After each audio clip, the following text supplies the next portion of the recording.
Welcome back to the program. I'm Zev Brenner. We go to Nigeria right now. With us, joining us is Reverend Dr. William Devlon. He's the co-pastor of the Infinity Bible Church in the South Bronx, New York, national president of Redeem, an organization committed to assisting persecuted people and groups in America and around the globe. He enlisted in the Navy in 1970, received the Purple Heart after being wounded by enemy fire off the coast of North Vietnam.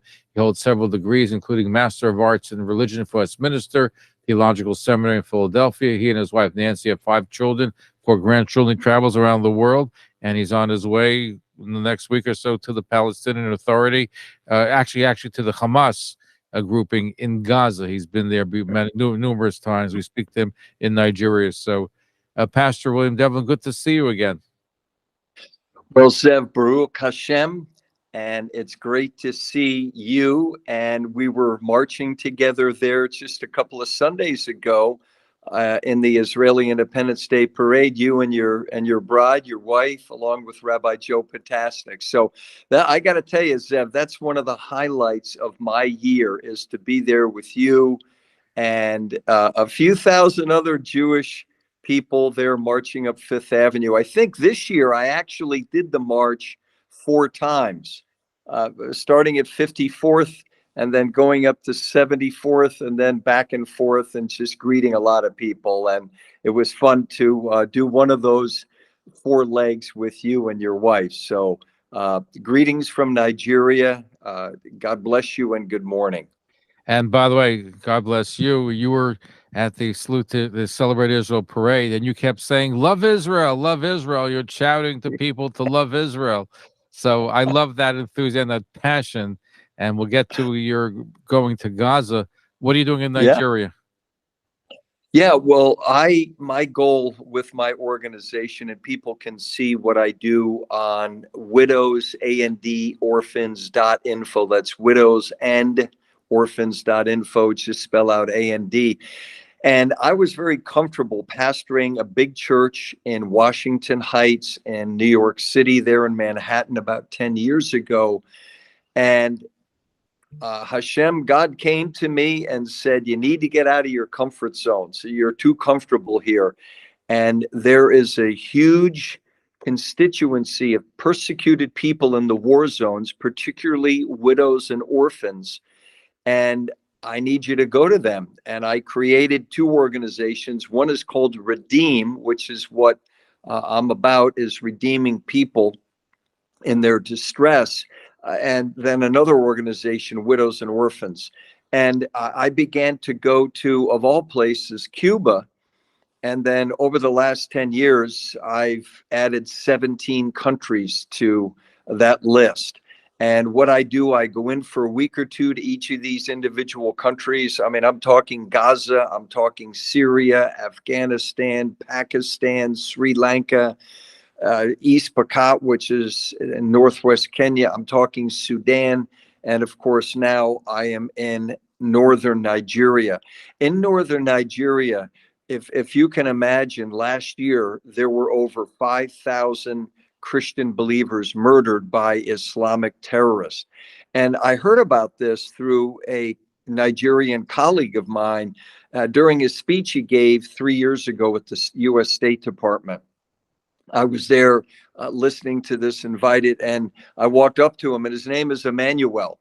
And I said, Emmanuel, he's a lawyer, human rights lawyer. And I said, I'm asking you to take me to Nigeria. And he said, why me? And I said, look, anybody with the name that means God with us, Emmanuel, then you're going to take me. And since that time, I've traveled with him to Nigeria 11 times in 2 years, even during the pandemic, and have been able to minister and help widows and orphans, to persecuted people. Just yesterday, Zev, I was in an area in northern Nigeria.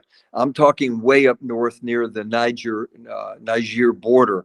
And I visited one village out of 28 villages in the last 30 days that had been raided by Islamic terrorists. Schools burned, churches burned down. In this one village I was in, over 60 homes burned down. people shot and killed. It's just unbelievable. In May alone of this year, 2023, in Nigeria, all over Nigeria, particularly northern Nigeria, over 700 Christian believers were either shot or hacked to death with machetes. So Nigeria is probably the most dangerous nation in the world for Christians to live. And it's all about the Islamization of Nigeria, even with this new president. So it's open season on Christian believers here. That includes pastors, that includes women, that includes children. And it's really a march to Islamicize all of Nigeria. And I'm here to help the people that are being persecuted, to help the people that are victims of all this craziness. I mean, if you can think, we have orphans as a result of these 28 villages being burned over the last 30 days. I'm talking in real time.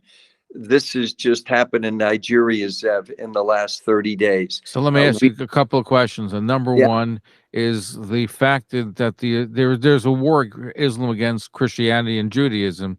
It doesn't get Yeah. a lot of attention because you're talking about massacres of Christians and no Jews in Nigeria, massacres of Christians. It should be the world's conscience. And I'm surprised even the Pope doesn't get involved, or some other groups. You don't hear about it. And the second part of my question, which you can address, is: aren't you scared for your life being in Nigeria, considering they're killing pastors and other Christians that are there? You stand there. You don't look like you're a member of the Islamic faith. So aren't you concerned? Yeah, I'm not. I am as you mentioned in the intro, I'm a combat decorated veteran. That happened 52 years ago when I got shot up and shed blood for America. And I've been doing radical things. I mean, when you're, think about this, and your listeners and viewers should think about this. I've been standing up for the right of Israel to exist in some very hostile places. We'll get into it. I go to Hamas and I say, look, Israel's not your problem. You're your problem, Hamas. And so I obviously, as a pastor, I don't have any fear when I go to these war zones, even where I was just 18 hours ago, where it was a active battlefield. I was with the Nigerian army. They were in full battle gear with helmets, with M16s, with Uzis, with bulletproof vest, tanks, armored personnel carriers. It was a battlefield, Zev. But of course, as a follower of God, as a follower of, if I may say, Yeshua, I have no concern where I'm going. I know I'm going to be with him when I die. And my wife of 43 years, Nancy, and our 5 children, they're all married. They're all doing good work. Tikkun Olam, as I like to say, our family is very much involved in Tikkun Olam. And we have 11 grandchildren. We have 2 coming on the way next month. So I have no fear for my life, no fear for my life. And your first question is, why isn't the world hearing about that, about all of these murders? I mean, 700 people killed in 1 month in northern Nigeria. And it's really what I call a news suppression. And people really don't want to hear about this. And, the reason, and I'll say this very boldly, the reason that there's no Jews in Nigeria is they've all been murdered. And, Were there Jews in Nigeria? no, they're not, because Were there at some point, as far as you know? As far as I know, yes, but this is centuries ago, in the Jewish diaspora and all the Jewish diasporas. And there were Jews in Nigeria, but when the Islam invasion occurred, they killed, Christianity didn't exist in Nigeria at that time, but the Jews were here in Nigeria, and they were all murdered by the Muslims. And of course, what year are we talking about? well, we're probably talking around 1000 AD. Okay. Talking 1900 years ago. But Zev, your listeners are aware that that's happened in other countries. And I think of the nation where I've done a lot of work over the last 17 years is the nation of Sudan, which is now embroiled in a civil war. There were Jews there in Khartoum. In fact, I have visited the main Jewish cemetery in Khartoum, Sudan. About a year ago, I heard about it through the Canadian ambassador to Sudan, and I actually visited there, and there was a Canadian businessman that was unearthing the only Jewish cemetery in Khartoum, Sudan, which was under about 10 feet of garbage. Wow. And so he was putting together all the headstones. And this was the cemetery, Jewish cemetery in Khartoum, about an acre in size. And as he went through all the garbage and soil and sifting through it, it was amazing. And I've got some great pictures of this that I'll send to you, that, of course, all the headstones had been broken down. So this Canadian Jewish businessman said, I'm going to reconstruct this cemetery. And he's been doing it over the last year. And it's just amazing. He has to put the headstones and the gravestones together like a jigsaw puzzle. But he's hired an entire team of people, and they're making that happen. So it's news suppression. Why don't we know about all these Christians? 700 in 1 month. The only place I've seen this, and your viewers and listeners can go to christianpost.com and do a search in the search box, Nigeria, and they'll see this report from an organization here in Nigeria called the International Society for Civil Liberties. And they are one organization that does research on all the killings that are done. And the area I was in is in an area called Plateau State. It's one of the northern states of Nigeria. And it is just horrendous to go through and see schools burned down, churches burned down, and homes burned down. And Zev, the entire place is a ghost town. There's no people there. It's just the Nigerian army.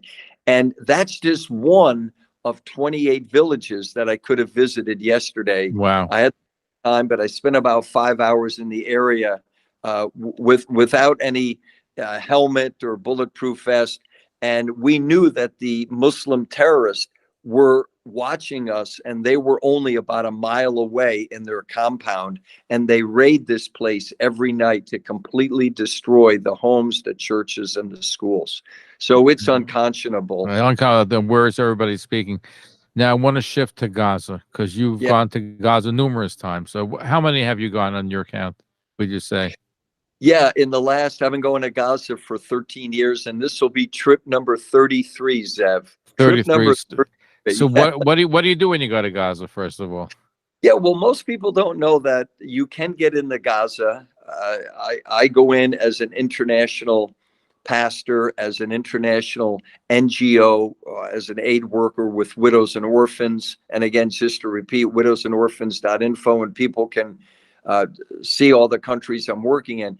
And what I do in Gaza, most people don't know that there is a small Christian community. There are actually 3 churches in Gaza. One is Greek Orthodox, the other is Eastern Catholic, and then the other one is a Baptist church. And I go in and I minister to the Christian people and bring in pharmaceuticals. I bring in money for food.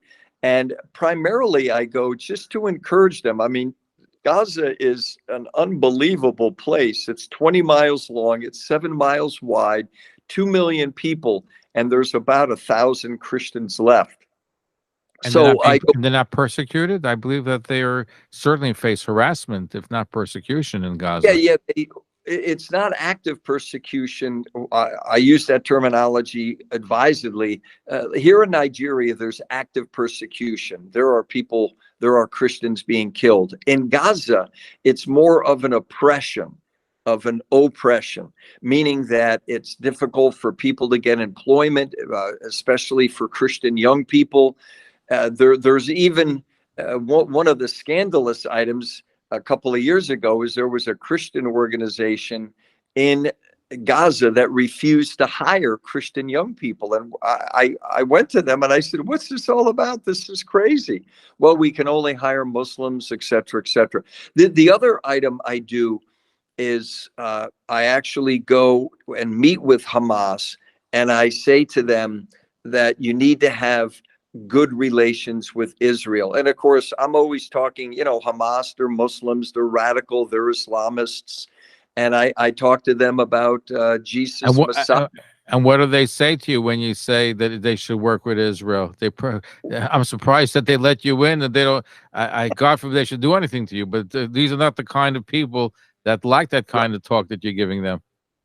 Yeah. They wouldn't be to use a Christian context, a Sunday school teacher. But I go in, I'm very bold. I've been working with the Israeli and Jewish community for some 35 years. And it's not just marching in parades, but I've been to Israel. Right now, I've been to Israel 52 times, because in order to get into Gaza, you have to go through Israel. But I've been on going to Israel with organizations like JCPA, Jewish Community Public Affairs. My first trip to Israel was back in 2006 with Bert Siegel of the Jewish Community Relations Council of Philadelphia. And, when they have a Christian pastor, when these Jewish organizations have a Christian pastor that is standing for Israel and the right of Israel to exist, and standing for the Jewish people, and saying to the world and saying to Hamas, never again, then they look at me, and obviously they think I'm crazy. Like, what are you doing in Gaza? It's controlled by Hamas, and we are at war with Israel. And I say, well, you need to have, if you want to come on the world stage, you need to drop your constitution, which says that you're working toward the death of Israel. And I said, I'm here. I'm a friend of Israel. I'm a friend of Gaza. I'm a friend of the Arab Christian community here in Gaza. And you need to change your thinking on this. So I And go what do they in. tell you when they say you tell them that you're dealing with thugs and terrorists? What do they do? What do they tell you when in response? Yeah, Zeb, I know this is a very unusual algorithm and paradigm I'm sharing with you, but it's something that God, Hashem, has told me to do. And because I'm now going to Gaza for the 53rd time, and obviously they can go online and see pictures of me marching with Zev Brenner and Joe and the Israeli Independence Day parade. So they can see all this. So why they let you in then? Well, that's a good question. But if I may say, from a spiritual perspective, I think it's God's favor. It's God's favor. And I'm the only person in the world right now. How many people Zev, are there in the world? 5 or 6 billion. I'm the only person in the world that's going into Gaza and saying to Hamas, you need to lay down your arms, and you need to know that Israel is your friend, and work together with Israel. But they basically just stare at me, and they are in disbelief. They are in unbelief that they actually have a Christian pastor who they're letting into Gaza, telling them what they need to do from a geopolitical vantage point. So it's highly unusual. And of course, I've spoken with the New York Board of Rabbis, their board of directors, and they can hardly believe that, wait a minute, you're going into Gaza, you're meeting with Hamas, you're meeting with the head of military intelligence for Hamas, and you're not only telling them that they need to lay down their arms and that Israel is your friend, and you need to love Israel as I love Israel, and I'm also talking to them about Jesus Messiah. So I think that it's such a bold, unusual approach that. Now, but are you trying to convert them to Christianity at the same time? Oh yeah. You're trying to convert them? Well, Boy, you're on dangerous ground between being pro-Israel and telling them that and trying to convert them to Christianity. Boy, I'm just surprised they let you out or let you back in. yeah, I don't convert anyone. I just give the message of good news about Yeshua, HaMashiach. Which And obviously we're going to be at the. We have a lot different perspective, but yes, we respect your religion, and I know you respect the Jewish religion. But and the fact yeah, that you're telling them that is certainly bold, and then we call that in Yiddish chutzpah. But right, yes, right. our Chutzpah. guest is Dr. William Devlon, Pastor William Devlon. He's the Yeah. pastor of the Infinity Bible Church in the South Bronx. The head group is called Redeem. He has a Purple Heart for fighting, being wounded by enemy fire in North Vietnam, and he's 52 times going to Gaza. We're going to be right back. Don't go away. Stay tuned. And if you'd like to speak to Pastor William Devlin, our numbers are 212 769 1925. 212 769 1925. Email is a wonderful way to have some of your questions answered. Zev at talklinenetwork.com. Keep those emails coming. If you want to win tickets to Kosher Palooza, we got a bunch to give away. Zev at talklinenetwork.com. Put Kosher Palooza in the byline, and please send us your name, address, zip code, so you can qualify to get a free pair of tickets to Kosher Palooza Wednesday in the Meadowlands.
Thank you for listening to this episode of Talkline with Zev Brenner, America's premier Jewish broadcast on the air since 1981.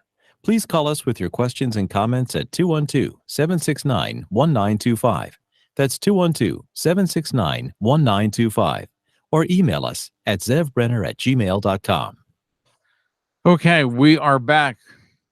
Pastor Dr. William Devlon is our guest. We speak to him in Nigeria. He's co-pastor of the Infinity Bible Church in South Bronx, has an organization called Redeem. He received the Purple Heart for his service to our country after being wounded by enemy fire off the coast of North Vietnam. And he's currently on his way shortly to Gaza, which he visited 50-some times. So, Pastor Devlon, let me ask you this. You go to Gaza, they know you're pro-Israel. What level Hamas operative are you dealing with? Is it, you ever meet anybody at the top of the Hamas organization? Is it just low-level Hamas individuals at Border Patrol? Give us an idea who you're talking to. Oh, yeah, I both and, Zev. And again, thank you for this conversation and appreciate your friendship. And just to repeat, it was great to be with you and your wife and Rabbi Joe Potasnik at the Israeli Independence Day Parade last month. Going down. I enjoyed marching with you, and I loved your enthusiasm. As I said earlier, when you kept shouting at everybody, "Love Israel, love Israel," it was great. Yeah, particularly but when were you shouting "Love Israel" when you met with Hamas? Oh, yeah. Yeah, so to answer your question, I obviously meet with the border crossing people. There are 2 checkpoints after you leave the Eretz crossing. Then you go through what I call no man's land. It's an open area. It's a covered walkway. You can't get out. And once you pass through Eretz crossing and the Israeli Defense Forces, I have 6-month permission to go in and out of Gaza, granted by the Israeli Defense Force people there at the Eretz crossing, just about a 70 shekel cab ride from the train station at Ashkelon. So normally when I go to Gaza, I fly into Ben Gurion there in Tel Aviv, and I hop on the Israeli railroad, and it takes me all the way to Ashkelon, and then I hop in a cab, 70 shekels. I'm there at the Eretz crossing, and then once you go through the Eretz crossing with permission, which you can get online, and I have, because of the relationships I've developed with the Israeli military there at Eretz crossing, they've given me a 6-month permission. And I actually also bring in a Christian pastor from Jordan who is formally the pastor of the Gaza Baptist Church there in Gaza. But some 15 years ago, his assistant was captured by radical Islamic terrorists there in Gaza, was tortured. He refused to deny his Christian faith and was murdered and dumped in the parking lot of Al-Shifa Hospital, which is the main hospital in Gaza. This happened in 2007. So I know the border crossing people because the Palestinian Authority has the first border crossing when you cross into Gaza after going through no man's land. And then Hamas has their checkpoint. And I'm very demonstrable with my faith. And I say to the people, I say, God loves you. Jesus loves you. These are the border crossing people. And then I typically meet with the head of military intelligence of Hamas, and it's a guy by the name of Abu Mustafa. And he always asks me, he says, and I go by my Middle Eastern name, which is Abuna Abu Zakaria. One of my sons, one of my 5 children is Zachariah. And so I'm known throughout the Middle East as Abu, father of Zechariah. And of course, you add Abuna, which means pastor or father, priest. And so I meet with Abu Mustafa, and he after some discussion, he says, Abu Zakaria, why do you come here to Gaza all the time? And I say, Abu Mustafa, the head of military intelligence for Hamas, I say, I'm here for 2 reasons. I'm here to love and help the people of Gaza. And not just the Christian people here. Obviously, there's no Jews there since 2007. But I'm here to help everyone. I'm not discriminating who I help. And then I said, I'm also here to share the love of God. I'm here to share the love of Jesus. And the last time I was in, which was it's been about a year since I've been in Gaza. And I was there in June of 2022. I couldn't get there often during the pandemic because of their restrictions. And so he says, okay, you're here to help the people of Gaza and you're here to share the love of God. You can come in. So I know it sounds highly unusual because let me repeat, I'm not just meeting with the Hamas police officer on the street, although I know many of them. But I'm meeting with the head of Hamas military intelligence. I've actually been praying for a meeting with Ismail Hananiah, the head of Hamas there in Gaza, but so far he hasn't responded. Have you actually made a formal request? I have made a formal request, yes. And what am I going to tell him, Zev? I'm going to tell him that he needs to love Israel. Lay down your arms. Israel is not your enemy. Israel is your friend, and I'm here to share the love of God with Ismail Hananiah. So it sounds very unusual, I'm sure, to your listeners, but this is something I do in all the countries I go to. It's amazing that you do that you're not afraid to speak out. Now, you mentioned that there was a Christian pastor who was killed by Islamic terrorists. And it could have been Islamic Jihad, which exists also in Gaza. So aren't you concerned now? Hamas seems to know you, but have you had contact with Islamic Jihad? No, because, I mean, I go down into Dar el-Balah. As people know, after Gaza had the influx of Palestinians that were formerly in Israel, there are still 21 camps, if you want to call them that, 21 camps that are underwritten by UNRWA and other international organizations. I actually bring food baskets along with another Christian pastor colleague from Jordan, and we go down into Dar el-Balah, which is, I mean, who knows who's down there, but it's really a seedbed of Islamic terrorism. It's on the way. It's south of Gaza City. It's almost on the way to Rafah Crossing, which is the border with Egypt into the Sinai. So I go down there and I'm in clerical gear. I have my clerical collar on.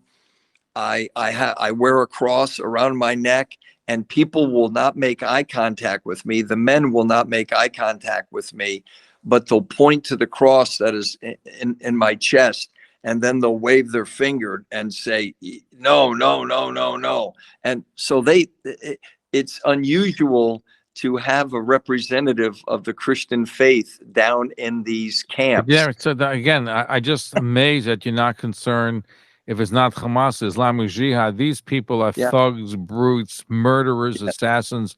So they don't hesitate to kill a Christian colleague. So you're walking out without any protection. So it's just amazing that I admire the fact you're not afraid, but you're dealing with people that are terrible people that have no problems about killing anybody. Yeah, well, I know. I mean, I deal with terrible people when I'm in Afghanistan. I deal with terrible people. I was almost kidnapped in Pakistan. I was in Syria a couple of years ago, and I was actually riding in cars with Al-Qaeda and Al-Nusra, and I was sharing the Christian message with them that God loves you, that Jesus loves you. And I was with people at the highest level of Al-Nusra and Al-Qaeda. I was with a gentleman by the name of Abu Bakr. And he was the chief physician for Al-Qaeda and Al-Nusra in the Idlib province of Syria. This was a number of years ago when there was the active civil war. It's calmed down quite a bit, but the active civil war, when Assad, the president of Syria, was killing many of his own people through barrel bombs. And I happened to make application with the Syrian American Medical Society because I have a medical background. I used to be a hospital supervisor, and that's what my undergraduate is in. And I got into Syria, no problem. I've been there twice. I actually volunteered at the Bab al-Hawa Hospital right there on the Turkish-Syrian border. So this is, Zev, this is my life. This is what I do. I meet with mean, terrible, murderous people like Hamas, like Al-Qaeda, like al-Nusra. I've been to Afghanistan, met with Taliban. I've been in Pakistan. As I said, I almost was kidnapped by. Who almost kidnapped you? There was a group of madras students, and I was actually preaching. I was declaring the love of God on a Muslim campus there in Pakistan, in a city called Lahore. And there was a group of about 10 men who I didn't even know who they were. And I asked my translator, and they began to question me. And he said, you know, these guys are going to kidnap you. You need to start running. So we ran, we hopped into our car, and we sped away. But I said, who were those guys? He said, they were the Taliban. They're being trained in the madrasas. They come down from the mountains, and then, you know, they're preaching radical jihadist Islamic craziness when they come down to the college campuses, because they're into recruiting, right? So when I'm there in Gaza, I basically share the love of God with impunity. And, you know, if they kill me, they kill me. And I know where I'm going when I pass from this life into the next, into eternity. But again, I am a fierce advocate for the Jewish people. I'm a fierce advocate for the nation of Israel, and nobody is going to convince me otherwise. And I support the Jewish people. I support Israel. Every opportunity I get, I go to Israel. Of course, all the times, in order to get into into Gaza, you have to go through Israel, because foreigners are not allowed to go in through the southern border crossing of Rafah. So it's just something that, and as I said earlier, Zev, God has given me favor to go to these dangerous places, to help widows, to help orphans, to help the persecuted. And as it pertains to Gaza, to tell all the people in Gaza that Israel is not your enemy, and you need to lay down your arms, stop with the shooting of all the missiles. That's never going to work. And, you know, many of those missiles, they're fired from southern Gaza, and they fall into northern Gaza, and they actually kill little children in Gaza. I've seen it firsthand myself. So I have the boldness, and your listeners and viewers will know this. I have the boldness of Elijah. I'm not afraid to confront Ahab, who in this case would be Hamas.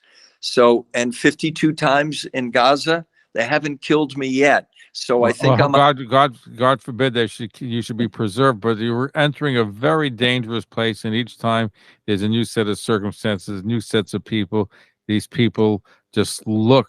They have a bloodlust, unfortunately. Yeah. I mean, all your listeners and viewers, and you know, Zev, what's going on currently in the territories up in Samaria, or what's called the West Bank, and we know what's happening in Jenin. So yeah, there's a lot of anger, but I mean, if Israel didn't stand for itself and have the security measures that they've had in place since 1948, they would be obliterated. We would not be talking today in June of 2023 about the nation of Israel, because they would have been overrun long ago. And all your listeners and viewers know the history. I know the history. And that's why I say that never again. You know, it's a great embarrassment when I sit there every January in the United Nations General Assembly Hall, and I'm sitting next to Rabbi Joe Potasnik of the New York Board of Rabbis. And I'm sitting there, and unfortunately, I'm recounting in my own mind the silence of the Christians in many countries during the Shoah. And I'm reminded of that as I sit there all day long. And, the other embarrassment is that even on that day, Zev, when I'm sitting there in the UNGA Assembly Hall, I'm the only Christian pastor there. And it's not that I don't invite people. Why am I one of the few Christian pastors that is marching in the Israeli Independence Day parade? So I am very active in recruiting Christian pastors, and I know that there are many crazy Christian pastors that don't think that Christians should support Israel. It's called, and your listeners and viewers, and this, it's called replacement theology. And so I would say that I'm a lover of Israel, and I actively recruit other Christian pastors in New York City and up and down the East Coast that we need to love Israel. We need to stand for Israel, and we need to stand with the Jewish people because we were silent. The Christian pastors were silent. There's a few exceptions. There's not Raoul Wallenberg, Dietrich Bonhoeffer, and a few others that were active. And of course, what happens, Zev? Dietrich Bonhoeffer paid with his life. He was hung by the neck with piano wire by the Nazi regime because he refused to go along with all of what the Third Reich was doing. So I'm basically a 21st century Dietrich Bonhoeffer. I'm going to stand up for Israel. I'm going to stand up for the Jewish people, and I'm going to say never, never again. Well, thank you for what you're doing for our people. Our guest is Pastor William Devlon. He is co-pastor of a church in South Bronx, New York. His group is called Redeem, and he has won a Purple Heart for his service to our country, being wounded by enemy fire in North Vietnam. And he's been 52 times in Gaza, and he's not afraid to tell the Hamas leadership to love Israel. We continue our conversation after these messages. If you'd like to chime in, 212-769-1925, 212-769-1925. If you have any questions for Pastor Dr. William Devlon, here's the opportunity. 212-769-1925. Email is also a wonderful way to get your questions answered. Zev at talklinenetwork.com. And if you want to win Koshapalooza, so give away some more tickets, send me an email at that address, zev at talklinenetwork.com. Put down your name, address, zip code, put Koshapalooza in the byline, and we'll give away some more tickets to the great event Wednesday, June 28th in the Meadowlands.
You're listening to Talkline with Zev Brenner, America's premier Jewish broadcast on the air since 1981.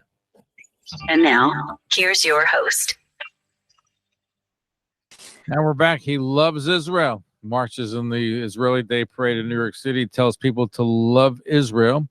And he's going to Gaza. He's been there 52 times, not afraid to tell Hamas that he thinks highly of Israel.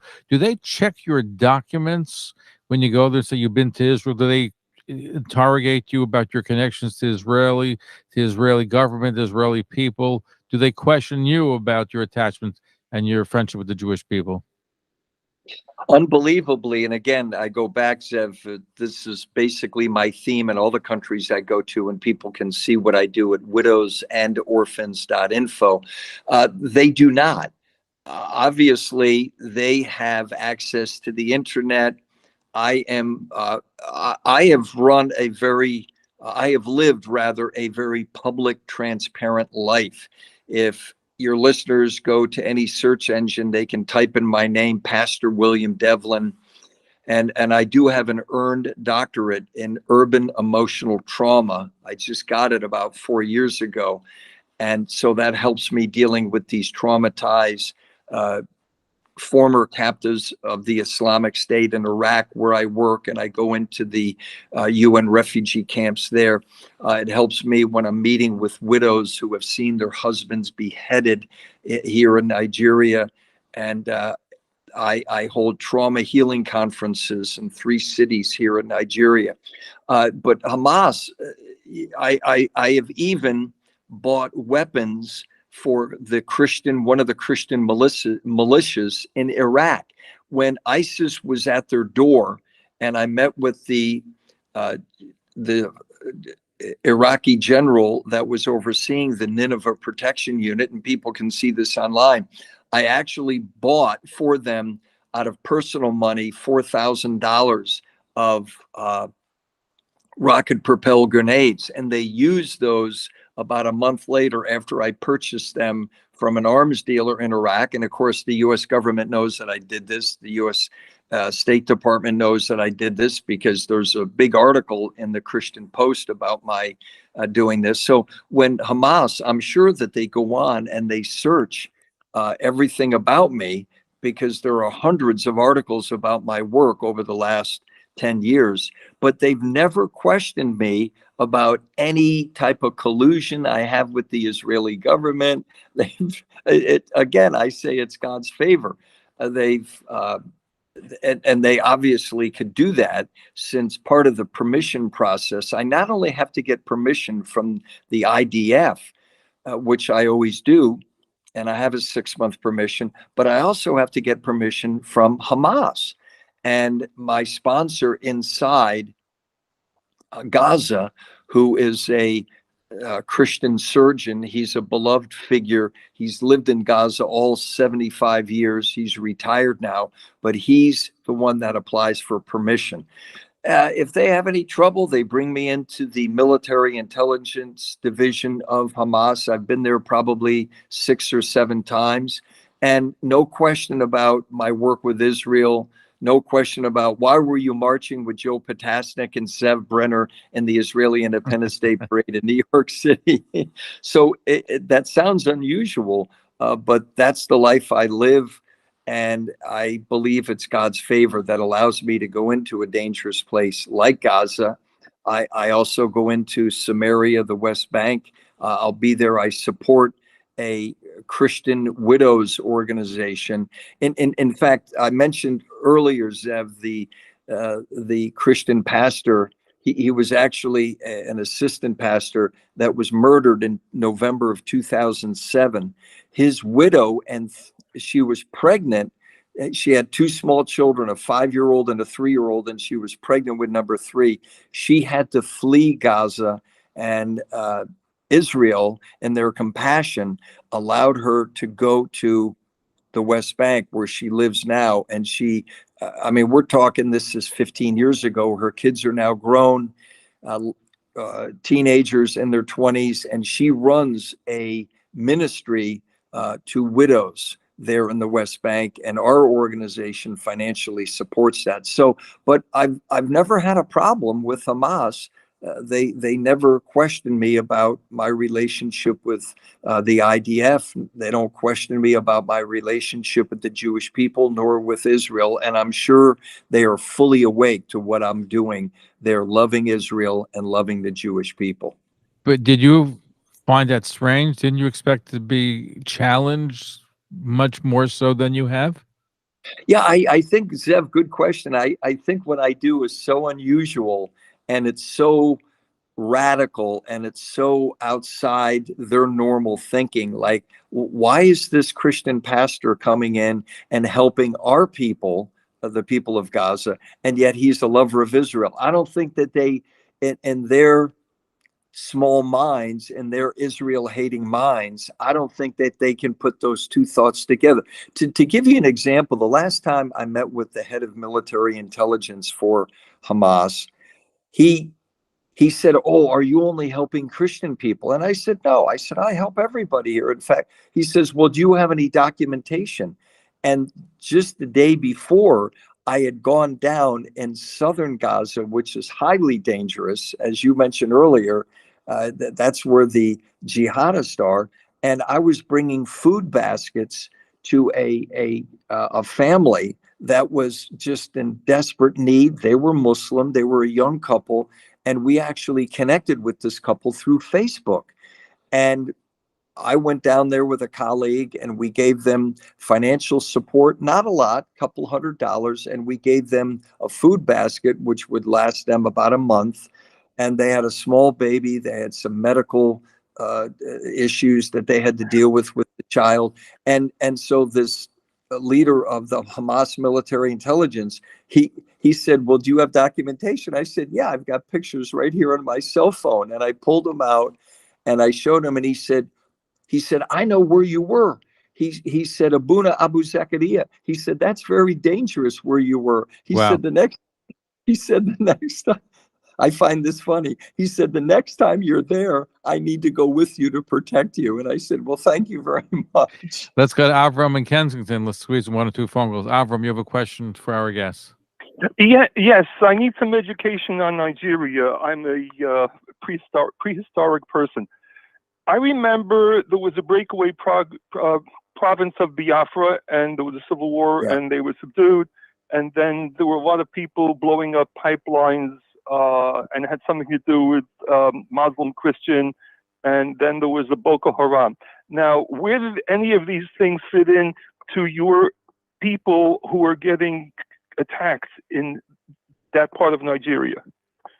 Yeah, well, that's and thank you for that question. That's southern Nigeria. That would be, people remember Biafra. That's down in what they call the Delta region. And I'll say it's relatively safe down there, although there have been attacks on Catholic churches in southern Nigeria. Where I am is all the way up north. So if you look at the map of Nigeria, if you look at the next border country of Nigeria, which is Niger or Niger, Niger. I am very close to that. I'm probably only about maybe a half hour away.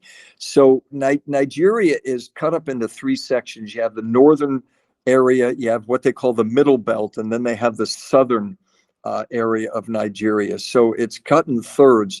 And the northern area is the place where all the Islamic terrorism is going on, because they're coming in from Chad. They're coming in from Cameroon, the terrorists, that is.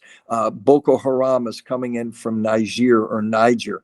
So there's an all-out, full-court press, if I may say that, to basically de-Christianize northern Nigeria. And so they're picking them off one at a time. They're going not to the urban areas, they're going to the villages, and then they're coming in, they're burning churches, they're burning houses, they're burning schools, Christian, and they're killing men, women, and children.